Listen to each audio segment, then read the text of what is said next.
D'abord, je salue tout le monde. Je pense que vous êtes au courant du malheur qui nous est arrivé à la JCAMIN Groupe Centre.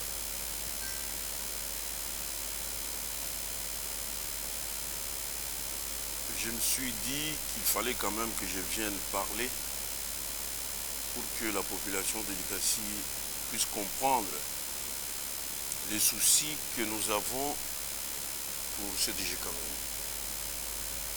Je voudrais d'abord rappeler que la JCAMIN, c'est une société d'État. Ça veut dire l'État détient 100% des actions dans cette société, bien qu'elle soit aujourd'hui une société commerciale.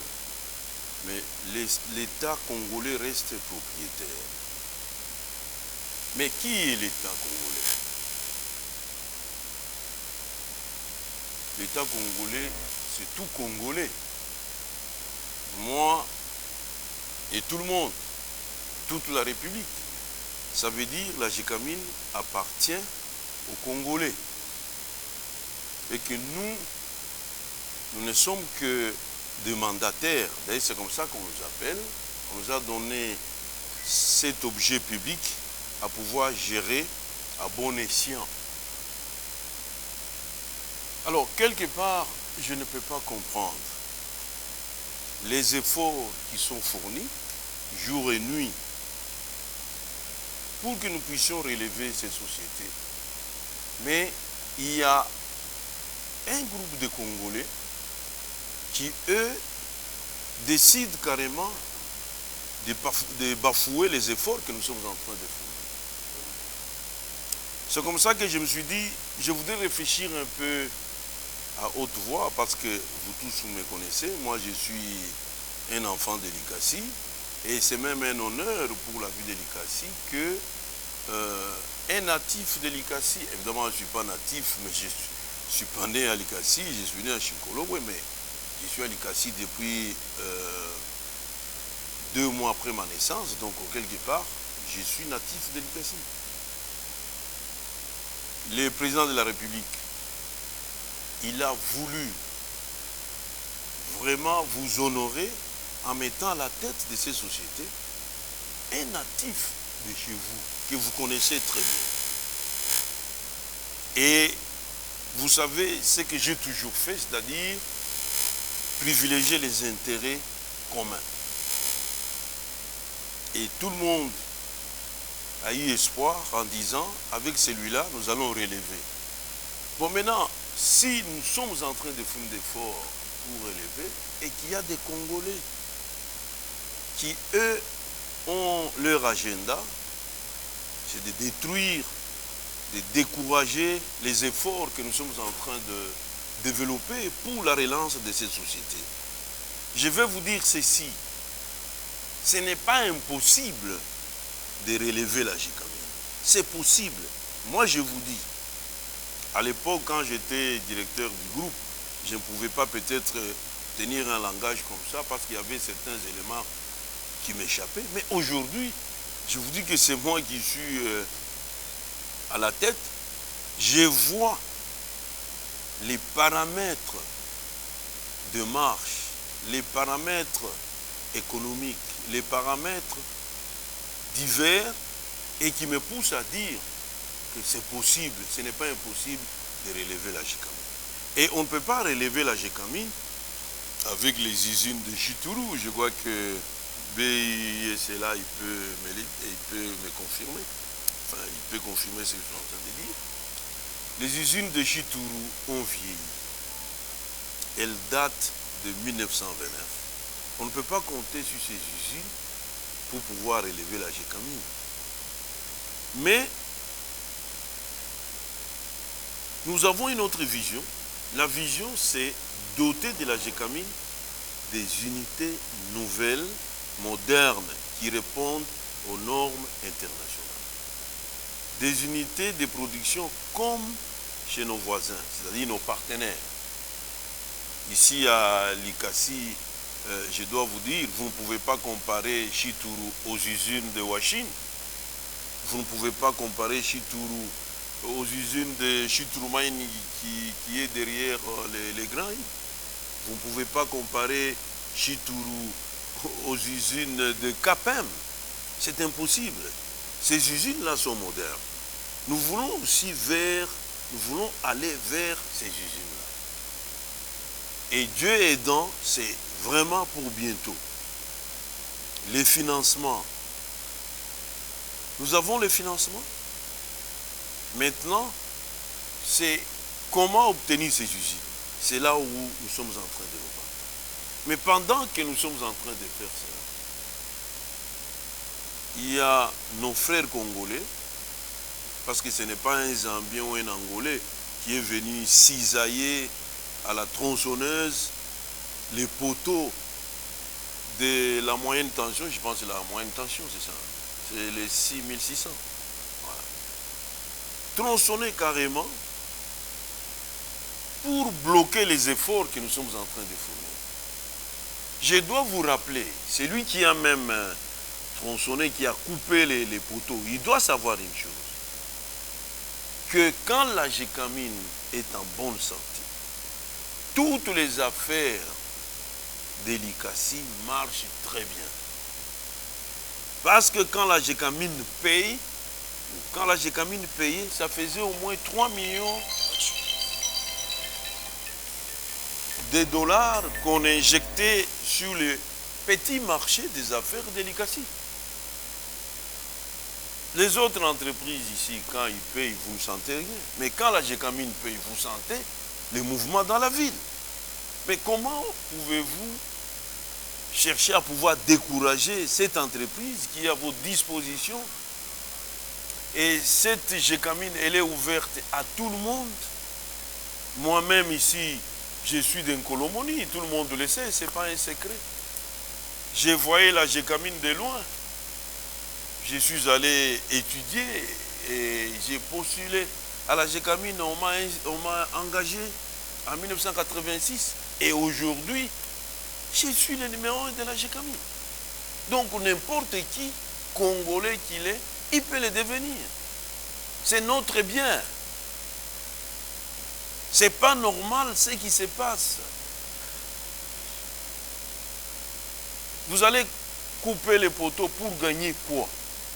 Le monsieur qui a fait ça, il a gagné quoi? Il n'a rien gagné.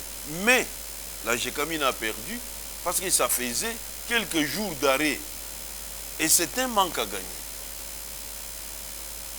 C'est comme ça que j'ai voulu vraiment venir m'adresser un peu à nos amis, nos frères d'Elikassi, moi-même étant habitant d'Elikassi. Et d'ailleurs, vous avez vu, malgré que je suis DG de la Gécamine, les sièges de la Gécamine, c'est à Lubumbashi, mais vous me voyez toujours à Likassi, parce que je suis attaché à cette ville.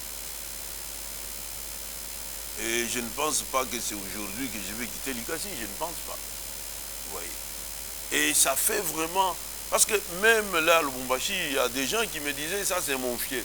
Mais c'est dans mon fief où on est en train de casser cette société. Votre société, c'est la société de tout Congolais. Ce n'est pas du tout bien. Je voudrais maintenant parler un peu à Swahili pour que tout le monde puisse quand même accéder à cette communication ici. Banduku na badada ni mintambo ngoyu wa mukolo moto.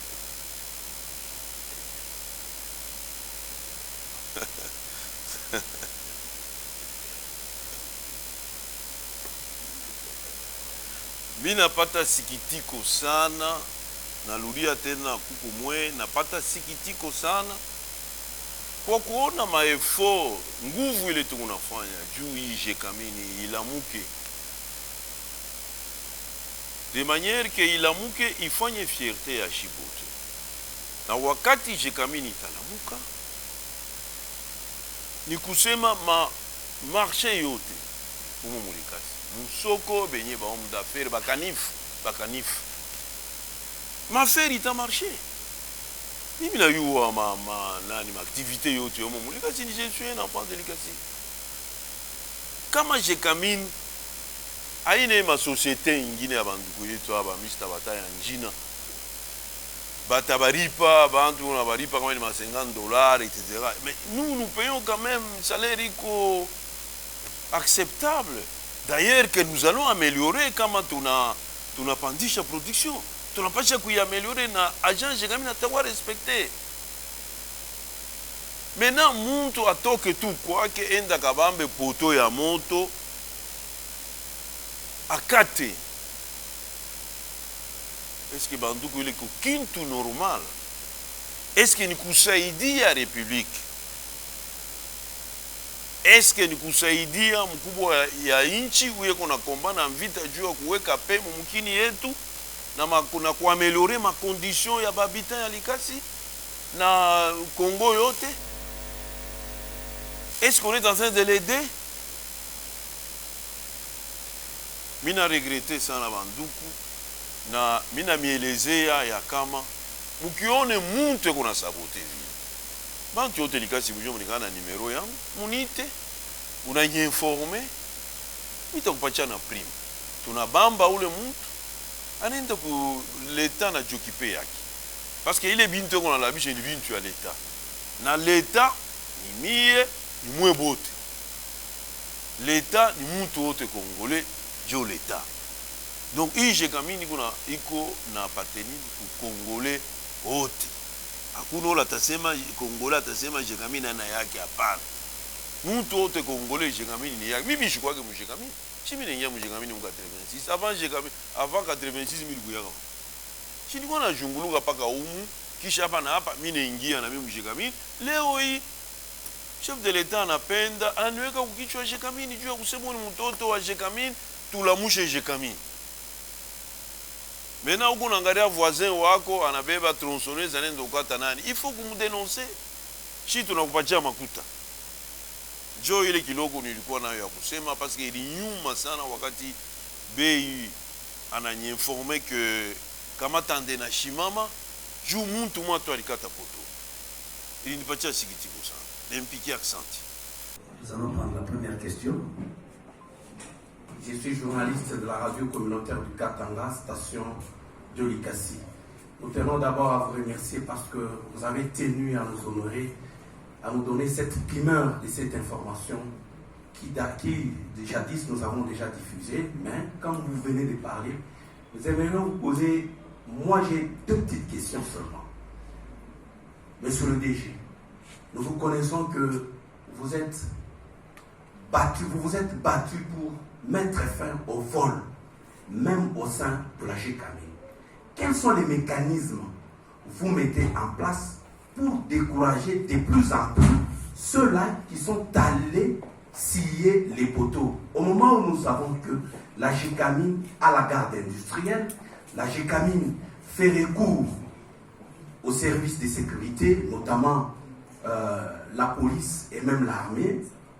Et quels sont les mécanismes que vous mettez pour que ces inciviques ne reviennent plus scier? Ça c'est de 1. De 2, vous mettez trop d'importance à Kamatanda. Pouvez-vous nous parler de l'importance de Kamatanda au sein de la GKM? Merci. Je comprends bien votre question. Vous dites que la GKM a la GI, la GKM utilise les éléments de la police, parfois les éléments de l'FARDC. Comment cela peut arriver? Je pense que vous êtes sans savoir que les poteaux passent dans la brousse. Et d'une façon générale, que ce soit nous, que ce soit la SNEL, il y a des poteaux qui ne sont pas sous surveillance. Nous comptons sur le patriotisme des Congolais. Donc la GI ne peut pas mettre un poste de surveillance en pleine brousse ou partout. C'est vraiment impossible. Mais quels sont les moyens que nous avons mis en place pour que cela ne puisse pas se répéter? Je ne vais pas donner les détails, mais je vais vous parler d'une façon brève. Parce que si je donne les détails, le type qui a coupé les poteaux, il risque de voir comment il peut s'arranger de sorte à faire la même chose. Il y a des dispositions qui sont prises au niveau de la GI pour pouvoir empêcher que cela n'arrive encore. Deuxième question, je voulais dire le deuxième volet de votre question. Vous voulez savoir quelle est l'importance des Kamatanda. D'une façon générale, je vais vous dire ceci. Kamatanda, c'est vraiment une mine de Gécamine. C'est une petite mine de la Gécamine qui, au départ, on parlait de 100 000 tonnes de cuivre contenues dans cette mine. Mais quand nous regardons depuis que nous avons entamé l'exploitation, le gisement, il est toujours là. C'est-à-dire que Kamatanda n'a pas un grand avenir parce que le gisement n'est pas très important. Mais pendant qu'il y a encore quelque chose, c'est comme ça que nous donnons de l'importance parce que quand nous voyons Kamatanda peut nous couvrir, en tout cas maximum 5 ans d'exploitation, c'est déjà une très bonne chose. C'est pourquoi nous donnons cette importance à Kamatanda. Ce que je peux vous dire, nous avons une grande mine qui est vraiment notre espoir, c'est la mine de Kanfundoa. Kanfundoa, on parle plus ou moins de 1 million de tonnes de cuivre contenues. Nous avons aussi une autre mine, c'est IPC Sud. IPC Sud, elle aussi, mais elle demande un développement, elle demande une exploration suivie d'un développement. Et là, on parle d'un potentiel de plus ou moins 1 million de tonnes de cuivre. Donc ça veut dire que là où nous avons quand même quelque chose, même 50 000, on ne peut pas négliger parce que vous savez vous-même aujourd'hui, les cours de métaux sont vraiment très élevés. Ce n'est pas le moment de pouvoir négliger une mine. Voilà un peu mes réponses à vos préoccupations. Je peux passer à la deuxième personne. Merci. Je tiens d'abord à vous remercier sincèrement pour l'organisation de cet échange qui doit aider la population de la montagneuse du Délicassi. La première question, c'est celle de savoir quelles peuvent être les causes endogènes et exogènes à cette situation qu'a vécu la générale des carrières et des mines à ces jours au niveau de la montagneuse du Délicassi, parce que pour certains, il y aurait une possibilité d'un sabotage à l'interne au niveau de la Gécamine face aux efforts que vous êtes en train de consentir pour relever cette société minière au niveau de la République démocratique du Congo. La deuxième préoccupation, c'est celle de savoir, vous avez étayé les aspirations ou les souhaits que vous avez de relever cette société. Nous savons que la force d'une entreprise, c'est les gisements qu'elle peut détenir. Vous avez évoqué le cas de Kamatanda, qui PC, que je venais d'entendre il y a peu, mais il y avait une politique de récupération des différents carrés miniers. Où est-ce que vous en êtes avec cette politique? Et en dernier ressort, c'est quoi la solution palliative face à cette situation? Merci. On a coupé les poteaux, cause exogène, cause endogène. Endogène, je ne vois pas. Parce que ce n'est pas à l'intérieur de la Gécamine que c'est monsieur qui a pris toute une tronçonneuse pour aller couper les poteaux. Je ne vois pas un agent Gécamine faire ça. Exogène, les causes sont multiples. C'est la situation économique. C'est quoi vraiment, ça me dépasse. C'est-à-dire que ce n'est plus Gécamine, ça devient maintenant... donc vous voulez me faire sortir dans mon cadre habituel qui est la Gécamine. Quelqu'un qui n'est pas de la Gécamine et qui se permet de poser un acte comme ça, je ne sais pas qu'est-ce qui lui a pris. Et c'est un fou, c'est un malade ou c'est quoi exactement? Qu'est-ce qu'il voulait? Tout le monde sait que les câbles qui conduisent les courants sur cette ligne est en fil en aluminium. généralement, les gens cherchent à voler le cuivre, mais les câbles là, même de loin, vous voyez très bien que c'est de l'aluminium. Pourquoi il a fait ça? En tout cas, c'est vraiment très très difficile. Ce que nous devons faire, c'est juste mener des actions pour que cela ne puisse pas se répéter. Vous avez parfaitement raison quand vous dites l'avenir d'une société minière, c'est les gisements. Vous avez parfaitement raison. Je dois vous dire que pour l'année 2022 ici, nous avons prévu 60 millions de dollars à mettre dans la prospection, de manière à pouvoir cadrer des gisements. Vous devez aussi savoir que la GECAMIN a beaucoup engagé ces gisements dans des partenariats. D'ailleurs, les partenariats qui nous rapportent pratiquement rien du tout.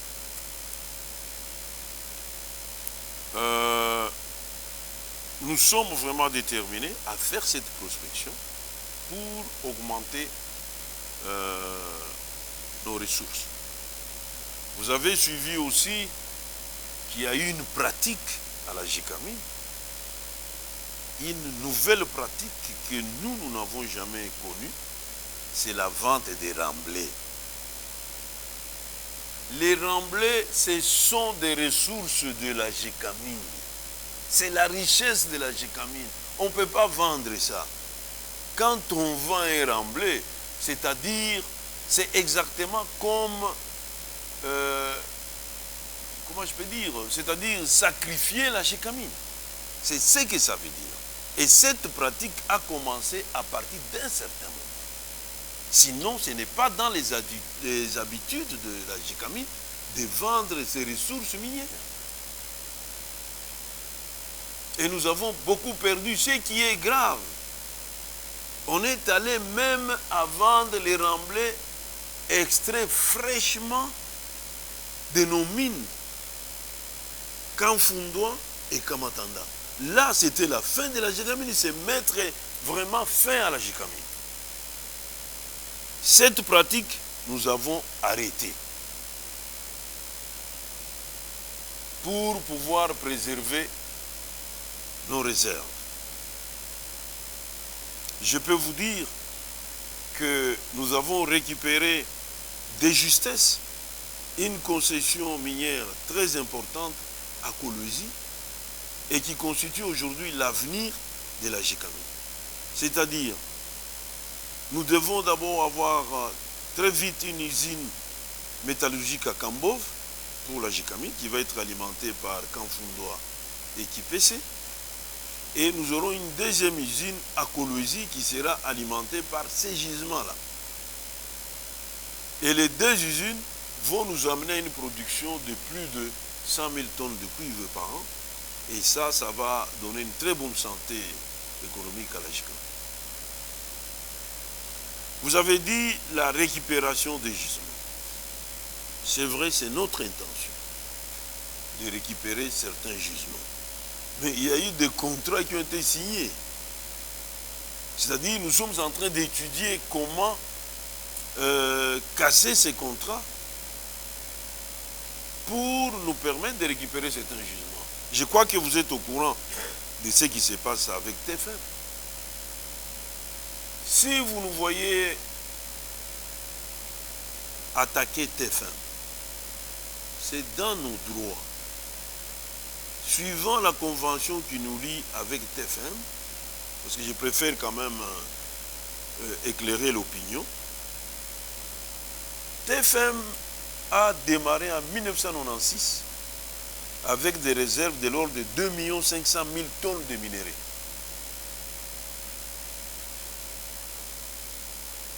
Jusqu'en 2020, quand on nous notifie, vous savez, on nous a notifié, vous savez, on a poireauté pendant une année sans être notifié.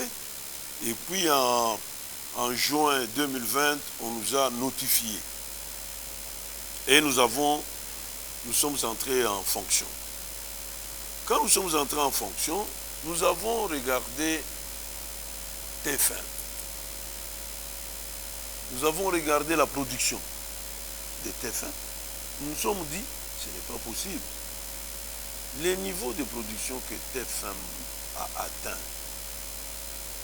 doit justifier que leurs réserves ont augmenté. Et suivant la convention, lorsque les réserves augmentent de TFM, TFM doit payer les pas de porte à la JICAM. Et qu'est-ce que nous avons fait? Nous avons écrit à TFM pour dire, dites-nous quelles sont vos réserves à date. TFM nous a écrit très clairement que nos réserves n'ont pas bougé. C'est comme depuis le départ.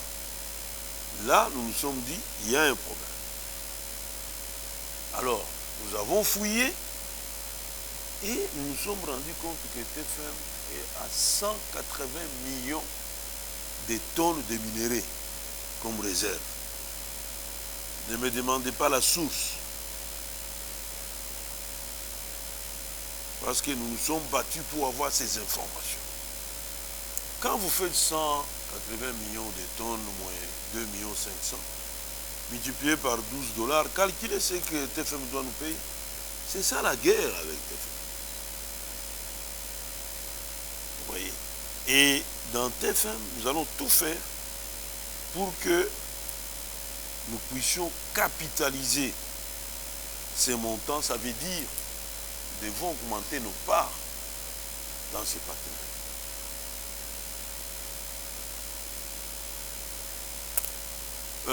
Je ne sais pas si j'ai touché à toutes votre préoccupations.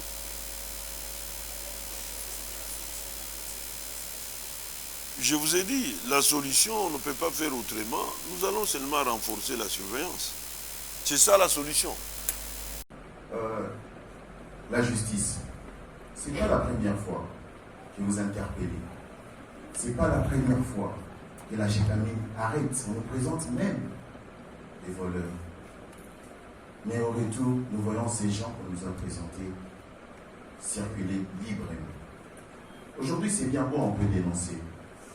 Mais l'action de justice, quelles sont vos attentes?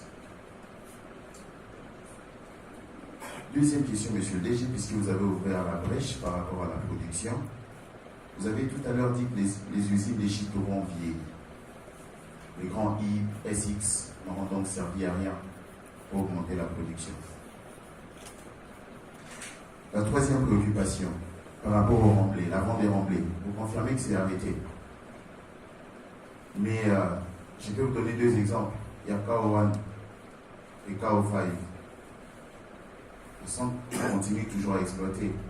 Et si vous arrêtez, avez-vous la technologie pour exploiter les faibles teneurs? Tout à l'heure, vous plaignez, vous avez dit qu'il y a des entreprises qui ont une grande technologie plus qu'à la Gécamine. Il y a des remblais qui sont exploités ici et au nom même de l'équipe de la société. Une quatrième question, pour finir, pouvez-vous nous éclairer? Parce que la rumeur a tellement circulé qu'aujourd'hui nous allons avoir la vraie information, monsieur le DG. Semble-t-il que la Gécamine veut récupérer certaines entreprises. Si vous permettez, je peux citer SMCO qui aurait des dettes énormes envers la Gécamine ou encore Micas. Qu'en est-il au juste? Merci. Je pense que la justice fait son travail. Vous savez, quand on arrête quelqu'un, je ne sais pas qu'est-ce que vous voulez. Ici, chez nous, je crois qu'on a aboli la peine de mort. Bon, quelqu'un, on l'arrête et qu'il paye l'amende. Je pense qu'on ne peut que le relâcher. C'est à lui de pouvoir tirer une leçon de cela. Vous voyez, moi je considère que la justice fait son travail. D'ailleurs, je dois vous dire que le procureur actuel nous rend vraiment d'énormes services et nous sommes très satisfaits. C'est ce que nous attendons de la justice, qu'elle puisse vraiment rendre cette justice à la Gécamine. C'est-à-dire, nous sommes en tout cas satisfaits. Nous n'avons pas de problème avec la justice. Vous dites que on a investi dans Chitourou. D'abord, je vais vous expliquer. Chitourou a été conçu pour recevoir les concentrés. Et Chitourou consommait les concentrés des KZC, des KTC, de KVC, donc concentrateur de Cambo, et KDC, concentrateur de Kakanda. C'était déconcentré. Et je vous dis, les minimums des teneurs dans ces concentrés, c'était 18%, et les maximums, c'était 24%. Maintenant, qu'est-ce qui arrive? Nous avons remarqué que les concentrateurs ont une très mauvaise récupération. C'est-à-dire, quand vous prenez 100 kg de cuivre de la mine, vous amenez au concentrateur. Le concentrateur perd 35% sur 100%. Et renvoie à Chitourou 65%. Chitourou, avec sa récupération de 85%, faites les calculs, vous allez voir, sur 100%, en fin de compte, la Gécamine n'a récupéré que 50% sur ce qui est sorti de la mine.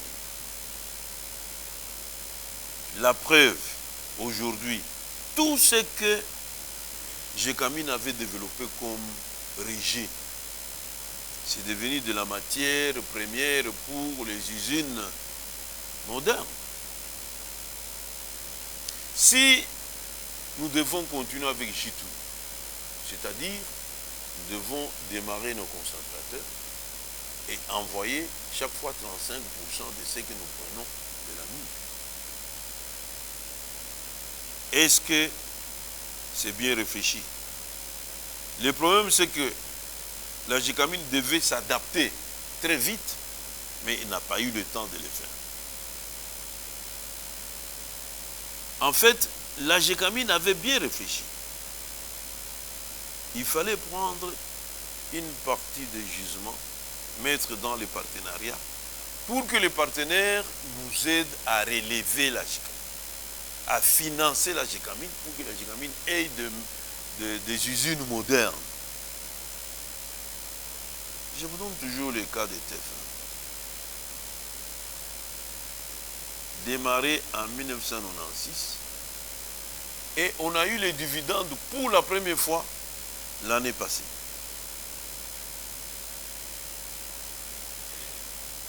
Toutes les années antérieures, TFM était toujours négatif. Pas de dividendes. Et même les dividendes qu'on a eu l'année passée, j'ai tapé sur la table. Ça n'allait même pas venir. Vous voyez? Là, c'est pour vous dire, Chitourou est dépassé aujourd'hui. On ne peut pas l'utiliser, c'est mortel. C'est comme ça que je vous ai dit, très vite, nous devons aller vers les usines comme nos partenaires. Peut-être Dieu aidant avant la fin de cette année déjà en loi.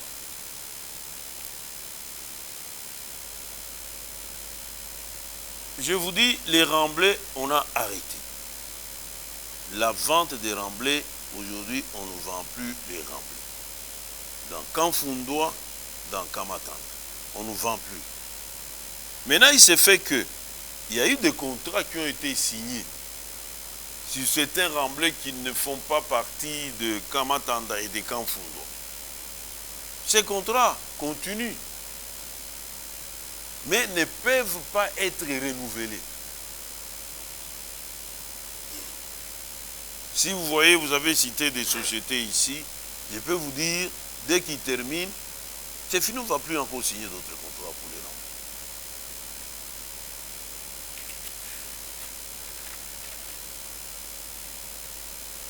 Vous avez dit que la GECAMIN, il y aurait des bruits selon lesquels la GECAMIN devait récupérer certaines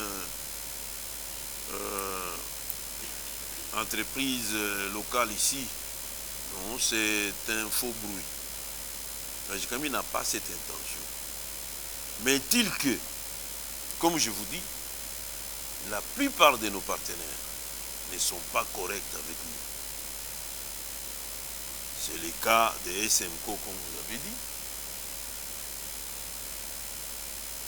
Mais MICAS, nous n'avons pas de problème avec MICAS.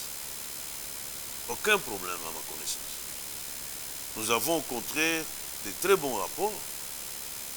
D'ailleurs, pour nous permettre de profiter de l'embellie des cours de métaux aujourd'hui, nous avons signé un contrat avec CEDAM pour les traitements à façon des minerais de Kanfundoa à MICAS.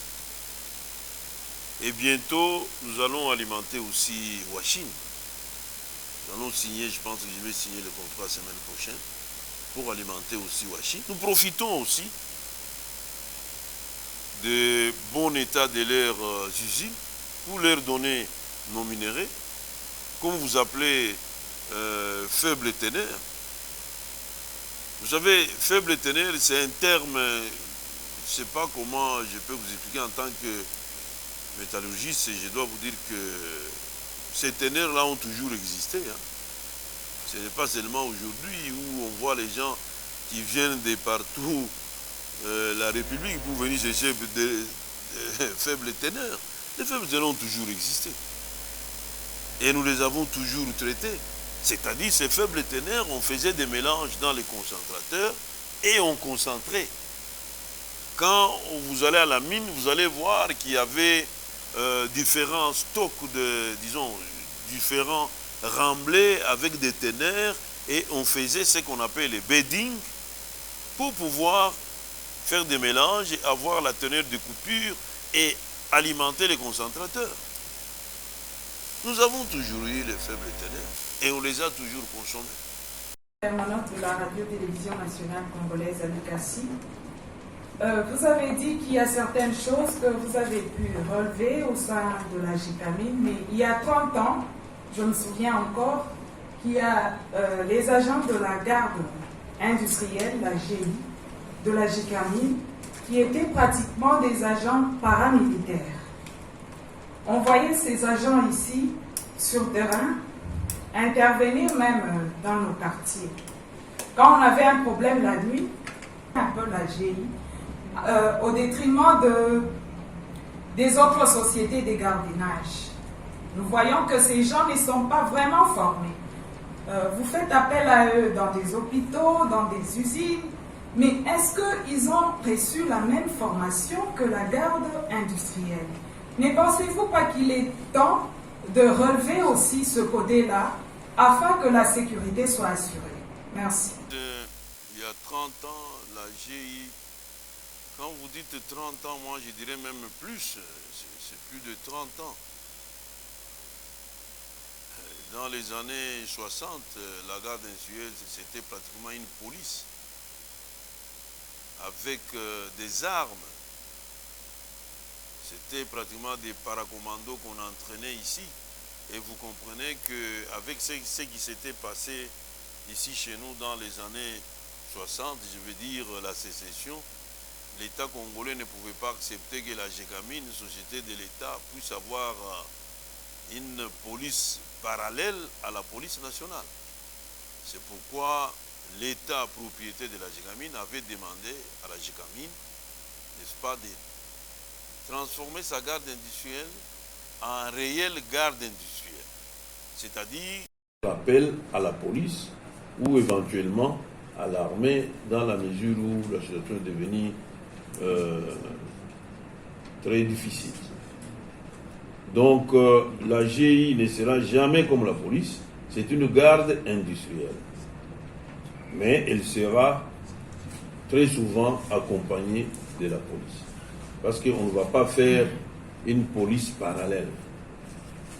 Voilà, c'est ça la raison, madame. Vous dites la GI est délaissée. Vous allez voir bientôt. D'ailleurs, c'est un dossier qui est sur mon bureau, de recrutement des GI. Parce que je dois vous dire, madame, et vous avez quelque part vraiment raison,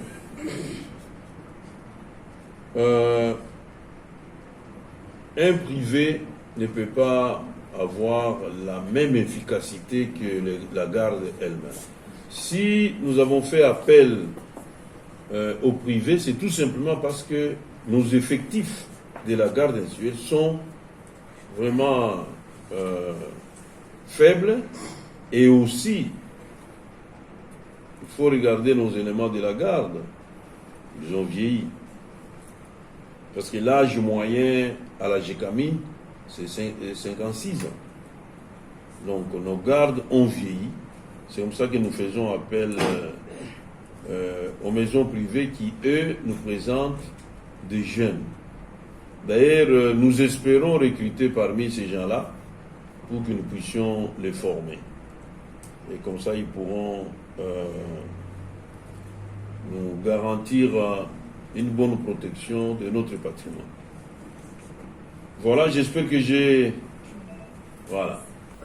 J'avais une question, c'est par rapport à la motivation qui anime aujourd'hui les autorités de la GECAMIN. Cette question va se situer sur le plan communicationnel. On a vu pendant longtemps les installations de la GECAMIN être violées par les jeunes habitants les alentours des entreprises de la GECAMIN. Ici, aujourd'hui, il y a une installation qui a été violée. La GECAMIN a voulu communiquer avec la population, la ville de Likasi. Est-ce que c'est parce qu'on a senti les dangers devenir plus grands, ou bien c'est maintenant que l'organisation a compris l'essence ou l'importance de la communication? Merci. Communiquer quand il faut communiquer, quand c'est nécessaire de communiquer. Et pour communiquer, il faut avoir la matière à communiquer. Si vous n'avez pas la matière à communiquer, comment voulez-vous que vous puissiez communiquer? Parce que vous, les journalistes, tels que je vous connais, vous aimez les sensationnels, mais je comprends, parce que votre problème, tel que vous êtes là, il y aura des factures qui vont tomber. Alors, quand vous vous retrouvez au chômage, vous voulez toujours que, même quand il n'y a pas communiqué, qu'on vous appelle. La communication, elle est très importante.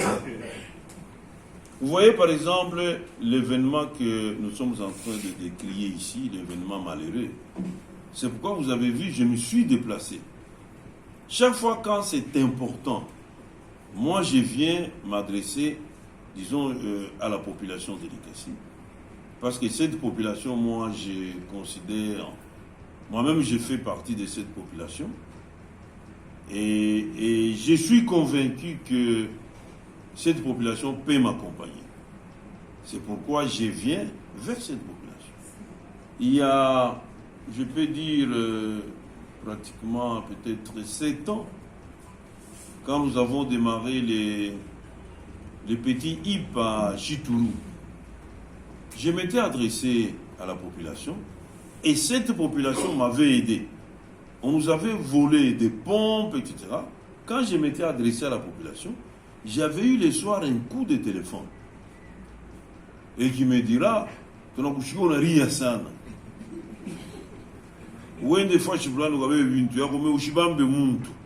et effectivement, j'avais envoyé la GI et j'avais donné l'ordre de n'arrêter personne, de ne récupérer que les matériels.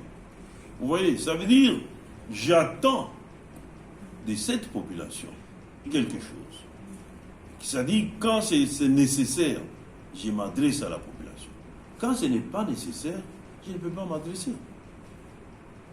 Parce que la population, elle attend de moi quelque chose de concret. Je ne vais pas commencer à rêver avec la population, et puis à un certain moment, il n'y a rien qui se fait. On dit, voilà, c'est un démagogue. Moi, je n'aime pas ça. Moi, je ne suis pas un démagogue. Je suis un ingénieur. 2 plus 2 égale 4. J'espère que j'ai répondu à votre question. Je suis journaliste reporter de la radio Jado FM. Je commence par saluer votre initiative de communiquer par cette façon à travers nous avec la population de la ville montagneuse de Likasi. Monsieur le directeur général, vous avez tout à l'heure parlé d'une étude de marche par rapport à la mise en place de nouvelles unités de production afin que la Gécamine s'adapte à des nouvelles technologies. Je voudrais savoir, est-ce que la mise en place de ces unités de production, de nouvelles unités, va-t-elle permettre la création de l'emploi ou ça sera simplement une amélioration à l'interne de la Gécamine? Merci. Je dois vous répondre tout de suite que une nouvelle unité a comme conséquence nouveaux postes d'emploi. C'est-à-dire, ce sont des unités qui vont nécessiter nécessairement l'utilisation d'une nouvelle main-d'œuvre, bien sûr qualifiée et non qualifiée. Ça va entraîner la création de postes de travail. D'ailleurs, je dois vous dire que même aujourd'hui, nous avons déjà eu l'autorisation du ministère du Portefeuille pour renouveler notre personnel. Et nous sommes en train d'engager pour le moment. Nous avons engagé des jeunes géologues, nous avons engagé des jeunes économistes qu'on a affectés à l'audit, et les géologues sont affectés au département géologique. Nous sommes en train de recruter les médecins, les ingénieurs, les infirmiers et tous les autres corps de métier. C'est en cours au moment où je vous parle. C'est en cours. Alors, les nouvelles unités que nous allons avoir vont nous pousser, n'est-ce pas, à recourir. On ne va pas recruter à l'intérieur. Parce que vous savez, comme je vous ai dit, ce n'est pas une blague. C'est une vérité. Moi, je ne peux pas mentir. D'abord, vous savez, je suis branamiste. Un branamiste ne peut pas mentir. S'il ment, ce n'est pas un branamiste. Donc, il n'a pas cru. Vous connaissez mon église. Je suis un retraité depuis le 2 juillet année passée. Et je travaille en tant que mandataire de l'État. Les jours où l'État va dire ton mandat s'arrête, c'est pourquoi je ne vais pas quitter Likasi, je suis toujours à Likasi. Vous me verrez toujours à Likasi. Voilà, donc ces nouvelles unités vont amener la Gécamine à pouvoir recruter.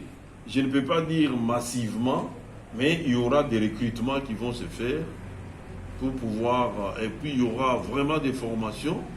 Les ingénieurs vont suivre des formations, les économistes, les géologues, tous les corps de métier, il y aura des formations. D'ailleurs, cette année, au budget, nous avons prévu un montant de 5 millions de dollars, rien qu'à mettre dans la formation, et les agents Gécamine sont en train de subir la formation.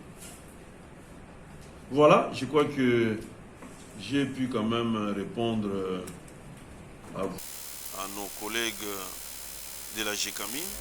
Ce que je leur demande, c'est de croire dans leur société et qu'il y a beaucoup d'espoir. Ils vont prendre leur retraite convenable